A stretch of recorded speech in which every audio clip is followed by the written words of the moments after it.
Vaishnava is that person whose heart beats only for service of their beloved Ishtadev. From the moment they wake to the moment they sleep, they're only thinking, how can I serve? How can I serve? How can I serve? Seva got the pran. Oh, I'm chanting. This is enjoyment. If it's not seva, it's enjoyment. Boom. Karma. So therefore, it's hard to understand Vaishnav because they're acting to please their Ishtadev, not to please us.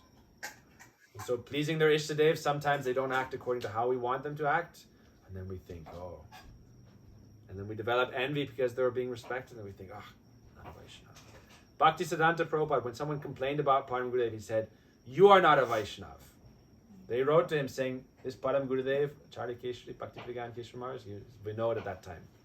Vinod is not a Vaishnav. Bhakti Siddhanta was so angry, he said, you are not my disciple. You are not a Vaishnav.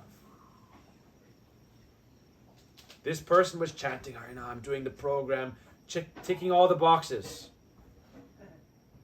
Ticking all the boxes.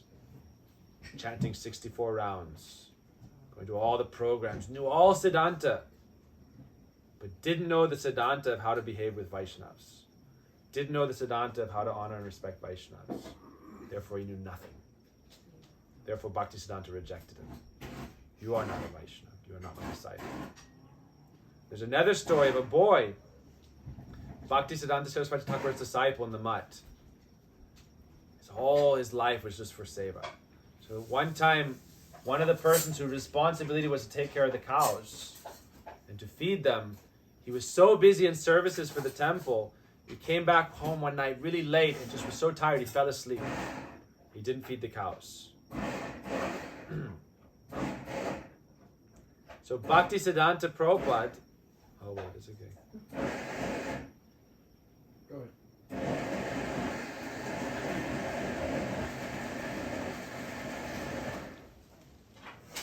Bhakti Siddhanta Prabhupada, he came out at like 2 a.m. and he saw this boy feeding the cows. Not just feeding them, he was in the field cutting the grass to feed the cows.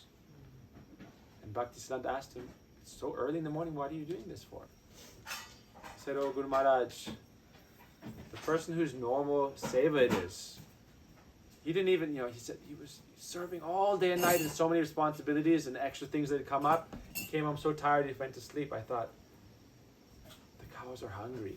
I have to serve the cows. Bhaktisiddhanta Prabhupada blessed him. He said, this life you will go back to Godhead. He said, this will be your last life in samsara.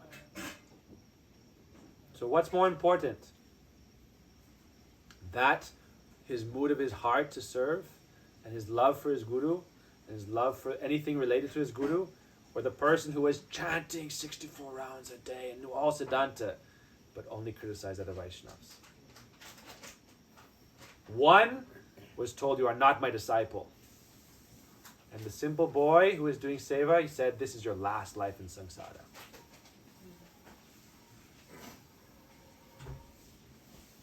So, we should meditate on this and understand what is bhakti. Why are we chanting?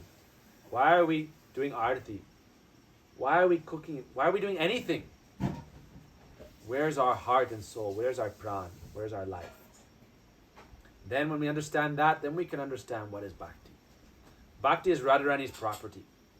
And there's a because we are Shakti Parinamvad, this is another point I didn't mention yesterday, Chiranjeev Guru. Mahaprabhu Siddhanta is Shakti Parinamvad.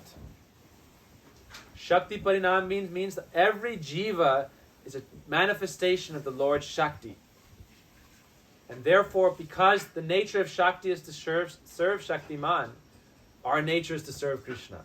And because of the nature of Shakti is love for Shaktiman, our nature is love for Krishna.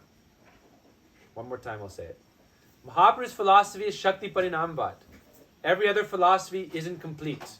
Brahma Parinamvad, Vastu Parinamvad, whatever Vedantic philosophy you may follow.